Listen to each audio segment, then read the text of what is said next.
चुनाव यात्रा powered by Mangaldeep. प्रार्थना की महक प्रार्थना के बाद भी। प्रार्थना की महक प्रार्थना के बाद भी। नमस्ते, मेरा नाम सिद्धांत है और ये है आजमगढ़ लोकसभा। गाड़ी में इंटरव्यू करने का समय मौसम आ चुका है क्योंकि हमारे साथ हैं धर्मेंद्र यादव, जो मुलायम सिंह यादव के परिवार से ताल्लुक़ रखते हैं और इस सीट पे एक बार साल 2022 के उपचुनाव में अपना लक आजमा चुके हैं। 8000 वोटों से हार हुई थी, बदायूं से 2 बार, उसके पहले मैनपुरी से 1 बार सांसद रह चुके हैं। फिर से इस बार उनके सामने हैं दिनेश लाल यादव निरहुआ, भारतीय जनता पार्टी के टिकट पे। क्या हाल चाल है धर्मेंद्र जी? बहुत अच्छे हैं सिद्धांत भाई। दोबारा मुलाकात हुई 19 में, एक बार बदायूं में जी हुई जी थी। जी बिल्कुल, मुलाकातें तो हमारी आपकी होती रहेंगी। अच्छा, जीत को लेकर कितना आश्वस्त हैं? क्या 100% आश्वस्त है। इस बार जो आजमगढ़ के लोगों ने समर्थन दिया है, आशीर्वाद दिया है, वो किस्मत वालों को मिल पाता है। ठीक है, मैं जो मुझे मिला है। छोटा इंटरव्यू है, कट टू कट सवाल रखेंगे। साल 2022 के उपचुनाव में जब अखिलेश यादव ने सीट वैकेट की, उसके बाद उपचुनाव हुए जिसमें आपको हार हुई। 8000 वोटों से आप हारे और लेकिन कई सारे इंटरव्यूज़ में, कई सारे बहसों में आपने ये कहा कि आपको षड्यंत्रवश हराया गया था और आपके समर्थक भी यही दलील देते हैं। आप षड्यंत्र क्यों कहते हैं धर्मेंद्र? देखिए, सत्ता का दुरुपयोग था और तमाम तरीके के षड्यंत्र हुए थे उस समय। अब उसमें हम इसलिए नहीं जाना चाहते हैं कि अब ज़्यादा समय नहीं रहा, 25 तारीख हो चुकी है, 21 आज 22 है, 25 को चुनाव हो जाएगा, 4 को रिजल्ट आ जाएगा। अब वो सारे षड्यंत्रों को समझ के और सबका निदान कर लिया इस बार जनता ने। इस बार कोई षड्यंत्र काम आने वाला नहीं है। पूरा यकीन है, ऐतिहासिक वोटों से आजमगढ़ के लोग अपना आशीर्वाद देंगे और नेताजी को सच्ची श्रद्धांजलि देंगे। क्या आपको लगता है कि आप इस साल, क्योंकि लोग कहते हैं कि आप बदायूं से इस बार भी चुनाव लड़ना चाहते थे, इस बार नहीं, वो पार्टी का फैसला है। हमारे लिए बदायूं नाम भी अनाउंस था मेरा। हमारे लिए चाहे बदायूं हो, आजमगढ़ हो, कोई अंतर नहीं है, क्योंकि सारे क्षेत्र नेताजी के दिल के बड़े नज़दीक रहे हैं और नेताजी के रहने के कारण हम लोगों को जुड़ाव रहा है। और आजमगढ़ से थोड़ा अतिरिक्त जुड़ाव इलाहाबाद यूनिवर्सिटी के छात्र जीवन का भी रहा है। यहाँ के हज़ारों नौजवान हमारे, कोई सीनियर हैं, कोई हमारे साथ के हैं, कुछ जूनियर हैं, तो जुड़ाव रहा है इन इलाकों से। कोई बड़ी चीज़ नहीं है। आदित्य को लड़ाया बदायूं, आदित्य के लिए भी कुछ नयापन नहीं होगा क्योंकि हम लोग लगातार काम किए हैं। मैं आज आजमगढ़ लड़ रहा हूँ, सदैव नेताजी ने, आदरणीय राष्ट्रीय अध्यक्ष जी ने इतना काम यहाँ किया हुआ है कि हमारे लिए कुछ नयापन नहीं है, बल्कि उम्र में छोटे होने के नाते अपनापन और ज़्यादा बढ़ा है। अच्छा, दिनेश लाल यादव निरहुआ जो आपके प्रतिद्वंदी हैं, उनके बारे में आपकी क्या राय है? देखिए, मैं राजनीति में उनको गंभीरता से नहीं लेता हूँ। क्यों? क्योंकि उनके पास कोई गंभीर चिंतन नहीं है। जो बीजेपी स्क्रिप्ट देती है उसी स्क्रिप्ट को पढ़ देते हैं। अच्छा, आप क्या मेरी इस बात को सुन के क्या आप गंभीरता से लेंगे? 19 के चुनाव का उनका बयान सुनिए, उन्होंने कहा ब्रह्मा की लेखनी भी मैं मिटा दूंगा। ये उनका बयान है 19 में, जो कि बीजेपी बड़ी धार्मिक पार्टी बनती है। दूसरा उनका भी बयान आया कि बेरोजगारी रोकनी है तो बच्चे पैदा ना करो। जिसमें उनकी बड़ी खिंचाई हुई थी, उन्होंने कहा कि डीप फेक है। जिसकी खिंचाई हो या इस तरह के बयान हो, उसको क्या आप गंभीरता से लेंगे? मैं तो नहीं लेता, और आप लें तो ये आपका टेंशन है, मेरा नहीं। ठीक है। बार बार कई सारी बहसों में आपके विरोधी यहाँ पे आजमगढ़ में ये इल्ज़ाम लगाते हैं कि आप जिस घर में रहते हैं उस घर की कहानी बताइए, उस घर की रजिस्ट्री फजिस्ट्री को लेकर निरहुआ का बयान तो है ही है। उनके समर्थक यानी आपके विरोधी आपके इल्ज़ाम लगाते हैं। मैं पूछना चाहता हूँ, जिस घर में निरहुआ रह रहे हैं क्या रजिस्ट्री है उनकी?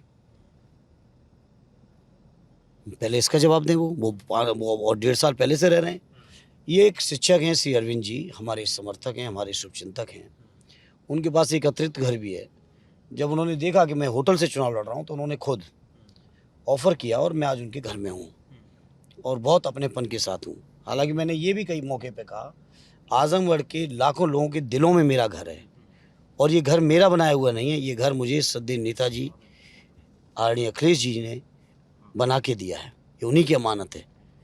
लेकिन उनके प्रतिनिधि होने के नाते, उम्मीदवार होने के नाते, परिवार के होने के नाते लाखों घरों में, दिलों में मेरा घर है। ये घर तो रहने के लिए तो ये घर कोई भी दे देगा। साल 2019 में जब लोकसभा चुनाव में आपसे बात हुई थी तो आपने परिवार की बात कर दी, तो मैं इसलिए वहाँ पे सवाल ले आता हूँ और मैं परिवार का सवाल छोटा सा रखूँगा लेकिन 30 सेकंड में। साल 2019 में पारिवारिक परिस्थितियाँ अलग थीं, शिवपाल चाचा अलग थे, इसी वजह से फिरोज़ाबाद, मैंने अक्षय यादव का इंटरव्यू लिया तो उन्होंने भी यही कहा कि फिरोज़ाबाद इसी वजह से हारनी पड़ी उनको। अब साल 2022 में आप एक हो जाते हैं तब भी वो सफलता नहीं मिलती है और अब 24 है।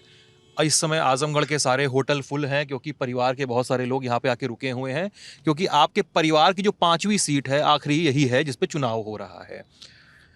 क्या लग रहा है, परिवार कितना साथ है, अब कितना इंटैक्ट बढ़ा है? नहीं, पूरा साथ है, सब लोग एक दूसरे के पूरी मदद में हैं। आदित्य चुनाव लड़ रहे थे, हम वहाँ गए थे, अक्षय चुनाव लड़ रहे थे, चाचा से लेके सब लोग वहाँ थे, भाभी जी चुनाव लड़ रही थी मैनपुरी से, सब लोग पहुँचे। कन्नौज हम जरूर नहीं पहुँच पाए, इधर के चुनाव में व्यस्त थे, लेकिन सब लोग एक दूसरे के सहयोग, जिसको जहाँ सहयोग करने की ज़रूरत है सब लोग कर रहे हैं। और चूँकि आजमगढ़ के समय सभी का चुनाव खत्म हो गया है, तो सबसे ज़्यादा पारिवारिक सपोर्ट तो हमें मिल पा रहा है, इसलिए कि सब लोग फ्री हो गए हैं। अपने सब लोग आ रहे हैं यहाँ पे, सब लोग आ चुके हैं। हरीश साहब कई दिन रुक के गए, हरीश शिवपाल चाचा जी, अक्षय अभी भी हैं, आदित्य भी हैं, अक्षय भी हैं, अंशुल भी हैं, सारे लोग हैं, बड़े भाई अनुराग भी हैं। आदरणीय डिम्पल जी कल 2 कार्यक्रम करके गई हैं, राष्ट्रीय अध्यक्ष जी अभी कुछ ही घंटे में आ ही रहे हैं। तो जो परिवार की ताकत है वो पूरी साथ है। अच्छा, परिवार की बात हो रही है तो आप परिवारवाद के सवाल भी सुनते रहते होंगे। 5 सीटें, कन्नौज, आजमगढ़, मैनपुरी, बदायूं और फिरोजाबाद, परिवार के 5 लोग चुनाव लड़ रहे हैं। इसे कहूँगा ये 5 सीटों का फैसला वहाँ की जनता पे छोड़िए, जो जनता फैसला लेगी हम सब स्वीकार करेंगे। आप ये बताइए बेरोजगारी पे कितना काम हुआ, आप ये बताइए कि 20 करोड़ रोजगार मिलना चाहिए था आपके वादे के अनुसार, आपकी गारंटी के हिसाब से क्या दिया आपने? क्या आपने महंगाई कम की? क्या आपने स्विस बैंक से पैसा लौटा पाए? क्या किसी को बाहर जेल में भेज पाए? देश नहीं बिकने दूंगा नारा देने वालों ने पूरा देश बेच दिया। रेल बेच दी, ट्रेन बेच दी, हवाई अड्डे बेच दिए, बंदरगाह बेच दिए, हवाई जहाज बेच दिए, बीमा बेची, बैंकें बेची। इसका जवाब दो। जब 60 रुपए की अगेंस्ट $1 था तो उस समय के मनमोहन सिंह जी का अपमानजनक लोग मजाक उड़ा देते प्रधानमंत्री जी का, और आज 84 पे खड़ा, इसका जवाब कौन देगा? ये परिवार की 5 सीटें कोई आज से नहीं है। 9 में हम लोग 4 सीटों पे लड़े, 14 में 5 पे लड़े, 5 जीते, 19 में 5 पे लड़े, 2 पे जीते, 22 में अभी 24 आ गया, 24 में 5 लड़ रहे हैं। जनता फैसला लेगी। परिवारवाद के मतलब आरोप नहीं लगेंगे, प्रधानमंत्री आपने आरोप लगा दिया आपने। प्रधानमंत्री अपना जवाब दें, 10 साल के शासन के बाद उन्होंने क्या किया है, और जवाब इसका दें। परिवार का तो अगर सीटें हम लोग लड़ रहे हैं तो लड़ने के बाद जनता का जो फैसला होगा स्वीकारेंगे। 14 में 5 जीते तो 19 में 2 जीत पाए थे। हमने तो शिकायत नहीं की किसी से। प्रधानमंत्री जी के काम पे आइए, आप भी लग रहा मोटिवेटेड होके आए हैं। अरे नहीं आए तो आप बताइए ना, इस समय देश की समस्या नहीं, समस्या आप परिवार तक उलझे हुए हो, आप क्यों नहीं देश की समस्याओं पे जा रहे हो? किसान आत्महत्या कर रहा है, उस पर आप नहीं जा रहे हो। किसानों की आमदनी दूनी करने की बात की थी, उस पर कोई चर्चा नहीं कर रहे हैं। 20 करोड़ रोजगार का कोई हिसाब किताब नहीं है, डॉलर का कोई हिसाब किताब नहीं, सारी चीज़ें बेच दी उसका कोई हिसाब किताब नहीं। नेताजी कहते थे दुनिया की सबसे बहादुर फौज हमारे हिंदुस्तान की है, उस बहादुर फौज को कमज़ोर बना रहे हो अग्निवीर की योजना से। 4 साल के जब नौकरी दोगे, उन नौजवानों को 5वीं साल की चिंता होगी कि कैसे वो देश की सीमा पे खड़े हो पाएंगे पूरे विश्वास के साथ। उनको अपने बच्चों के चेहरे दिख रहे होंगे, उनके बच्चों का भविष्य दिख रहा होगा। मैं आपको एक चीज़ बताता हूँ, जब साल 2022 में आपका चुनाव था ना, तो मैं बनारस लैंड किया कि आपका उपचुनाव कवर करने आना था, लेकिन आपको ध्यान होगा उसी समय अग्निवीर को लेकर प्रोटेस्ट चल रहे थे। मैंने उसमें चुनाव, सरकार की योजना नहीं लानी थी। मेरा कहने का मतलब ये है, मैं आपकी सफाई नहीं मांग रहा हूँ, मैं सरकार से पूछ रहा हूँ 4 साल की नौकरी देके नौजवानों का मनोबल क्यों गिरा रहे हो? बहादुर फौज का मनोबल गिरा रहे हो भाई आप। ये देश का सवाल है, ये कोई व्यक्तिगत धर्मेंद्र का या यशवंत जी आपका नहीं है। अब ये क्यों कह रहे हैं कि आप मोटिवेटेड होके आए? नहीं, वो एक ही सवाल पे रुके हुए हो। जितना इंटरव्यू का टाइम है, मेजर टाइम परिवार पे। अरे हम लोग 9 से लड़ रहे हैं, उससे पहले से लड़ रहे हैं। ठीक है, रोजगार की बात कर लेते हैं। रोजगार की बात कर रहे हैं, सवाल उठाते हैं लोग, आपके समर्थक सवाल उठाते हैं कि भैया हम लोग को नौकरी वोकरी नहीं मिल रही है। लेकिन जब यूपी में अखिलेश यादव का राज था तो हम लोग ये सुनते हुए थक जाते थे कि भर्तियां हो रही हैं, उसमें यादवों की भर्ती की जा रही है, इस तरह की भर्तियां, जो फोर्स वगैरह की भर्तियां हैं, जहाँ दौड़ या जहाँ फिजिकल है, यूपीएससी मैं पूछना चाहता हूँ, किसी भी भर्ती पे XYZ उठाइए, 7 साल से बाबा जी सरकार में, क्या एक भी भर्ती को गलत साबित कर पाए? सारी जांचें हुई, CBI से लेके सारी जांचें हुई, एक भी निगेटिव चीज ला पाए? इसको लेकर विधानसभा में भी चर्चा हुई थी। अब वो तो ये भी कहते थे कि 86 में 56 यादव हो गए। भाई बदनाम करने को, झूठ बोलने में कहीं टैक्स नहीं लग रहा है। कोई भी बदनाम किसी को कर सकता है। अच्छा। लेकिन सवाल ये, इतने दिनों की सरकार के बाद क्या उन्होंने कुछ कर पाया? एक भी गलत चीज साबित कर पाए?